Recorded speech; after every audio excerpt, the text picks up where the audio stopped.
All right, so go ahead and do my my high points or my highlights from last night.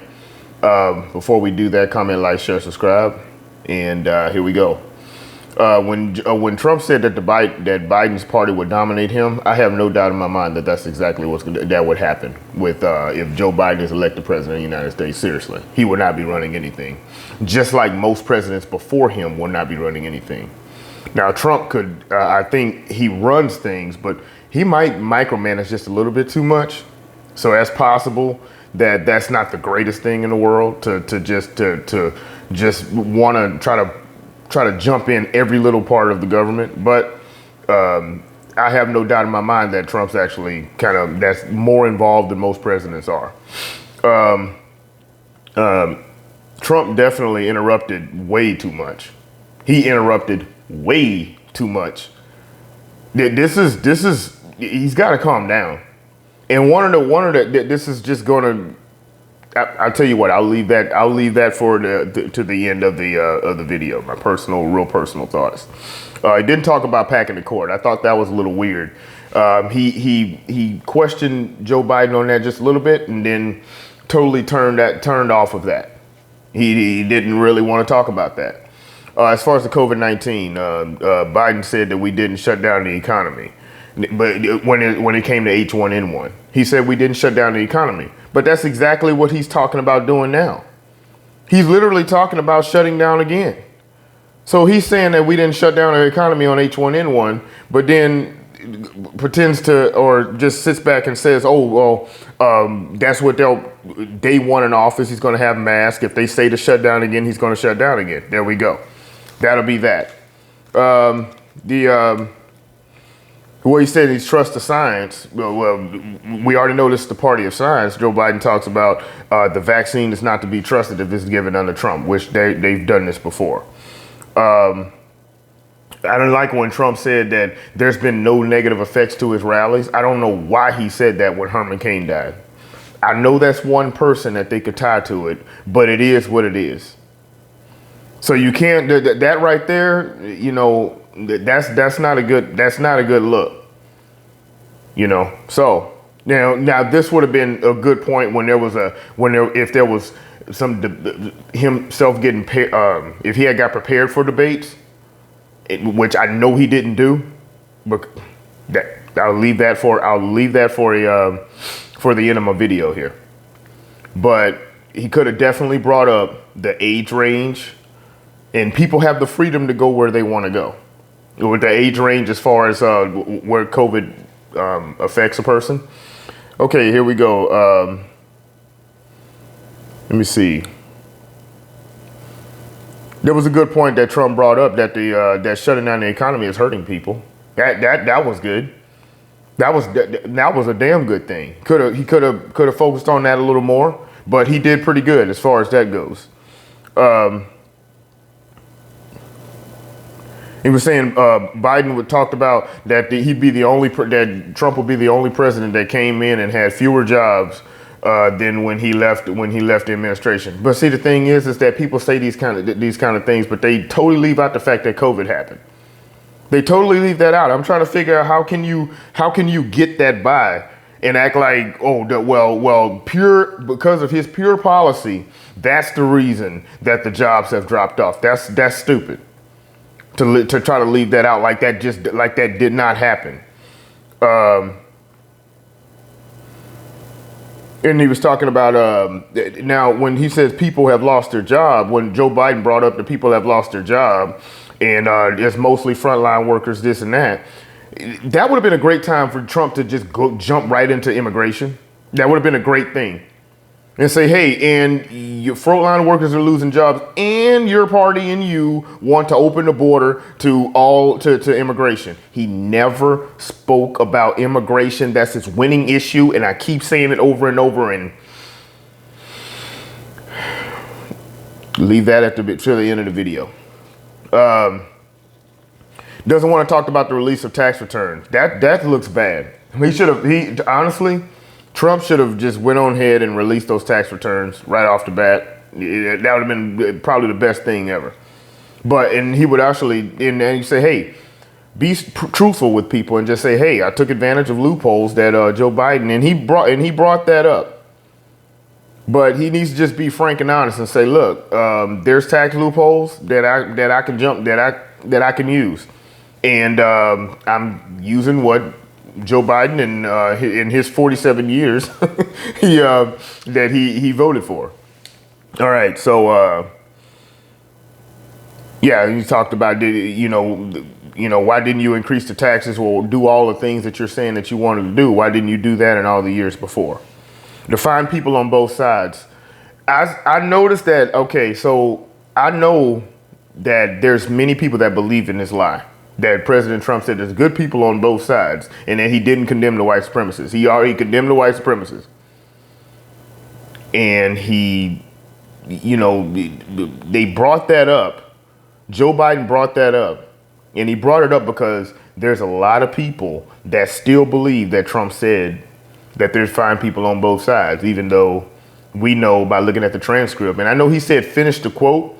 I like that Trump did say that, finish the quote, but I would have hammered that freaking home because Chris Wallace hurried up and interrupted and just sit back and just and change the subject. I would have said no. I mean, let's be honest, Trump, he interrupted enough. I would have said no, get the quote right. I beg anyone to go research the quote and what I said when I condemn white supremacy, that I totally disavow white supremacy. I would have definitely said that.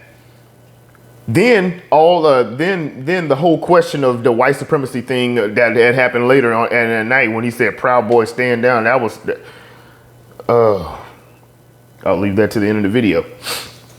All right, so I'm keeping it. I'm trying to keep it pretty short here. All right, so let me see here. You see my. All right, so when it comes to 1 in 1,000 black people killed by corona and many more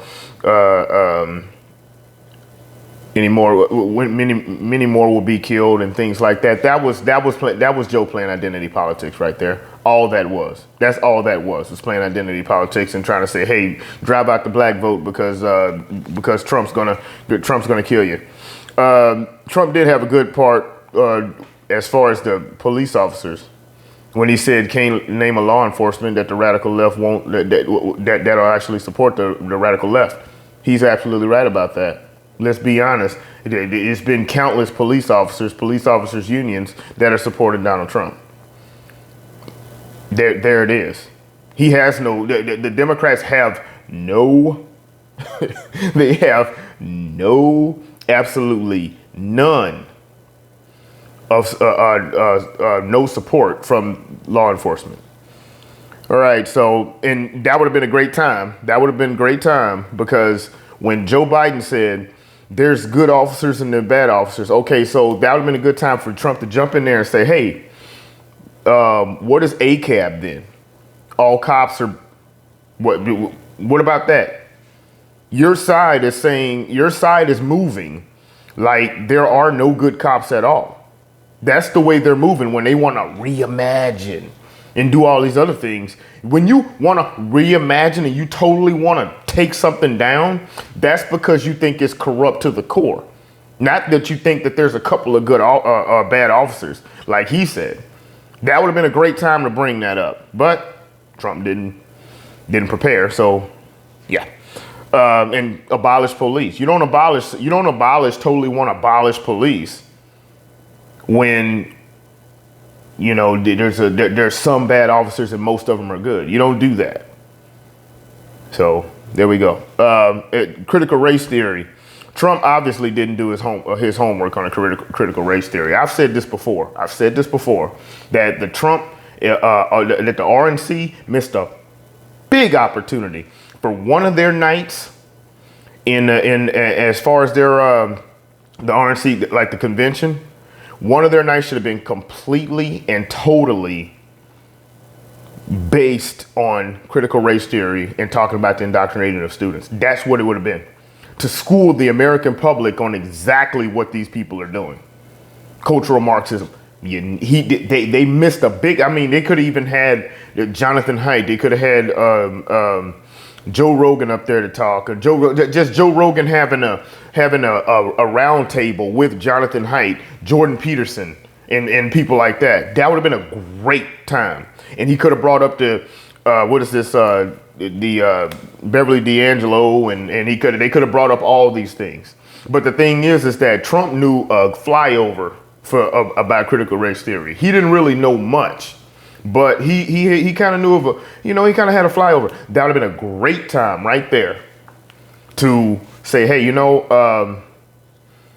critical race theory is this. It's not really about anti-racism. It is very racist. It is very much against the United States. But he didn't know enough about it because he didn't debate prep to actually give the American public an explanation on exactly what critical race theory is, because Chris Wallace actually kind of left the hole open for him to do that, and he didn't do it because he doesn't know a goddamn thing about it.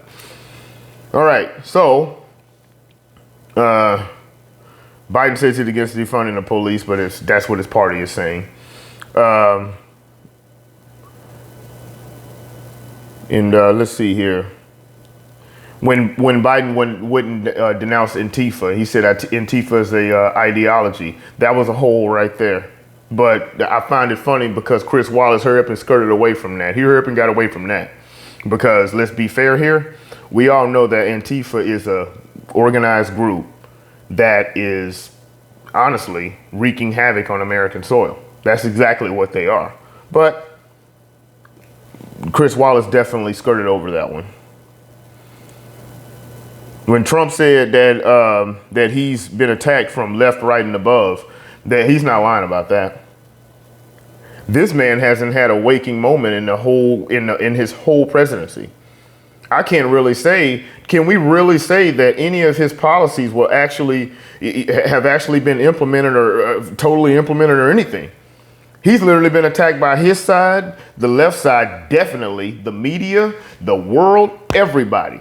Can you really say at this point that he definitely had a fair shot? He hasn't. And if you're on the left and say that he has, you're full of shit. Seriously, it is what it is. All right. Well, now I'm just going to leave that where it's at because it was a freaking disaster. And the thing I'll say is this. This is one of the reasons that I've said on this channel, I don't know how many times, that Trump fans will be the downfall of him. He can never do wrong to these people. His rallies, where you sit up there and listen to him and he goes off. This was not one of his rallies. He approached this like it was one of his rallies. He did not prepare and he was not informed. But the thing is that he really doesn't come across as a person that you can sit down and say, hey, I want you to sit down and let's go over this. I guarantee you he did not check it. He did not do that. I guarantee you he did not prepare for this debate. He was on his heels. He really was. He was on his heels this whole time. Now, I'll say this. He was debating two people. It became very, very apparent as the night went on that Chris Wallace was in the bag for Joe Biden. I definitely believe that. But Trump has to be more prepared for this. If another debate happens at all. Trump has to be more prepared than this. This is ridiculous. But all of these people running around and doing MAGA raps and all this other crap and acting like everything he does is just the greatest thing in the world is stupid. Because you're hurting your own candidate. He will never succeed as long as he thinks that everything he's doing is right. But we have people grifting, so it is what it is, right? So from now until the election, the best thing he could possibly do is get off of Twitter, which he won't do, and you guys will sit back and clap and think that and say, oh man, whatever you're doing is just the greatest thing ever. It's okay that you had a bad night. It was a freaking bad night for Trump. Trump could have easily handled this. He didn't let Biden talk. I don't know why he didn't let Biden talk. But this is how we got here. Because we said that Biden is inept and incompetent and can't, and all of his gaffes, let him gaff. He didn't even let him gaff. You kept talking over him. Let him gaff. Anyway, that's my thoughts on it. It was a bad night for America. And honestly, I couldn't go on with it no more. I was like, I got to go to work. I got to go to work in the morning. I tuned out for the last 30 minutes. Like I said before, comment, like, share, subscribe. We'll see you in the next one. All right.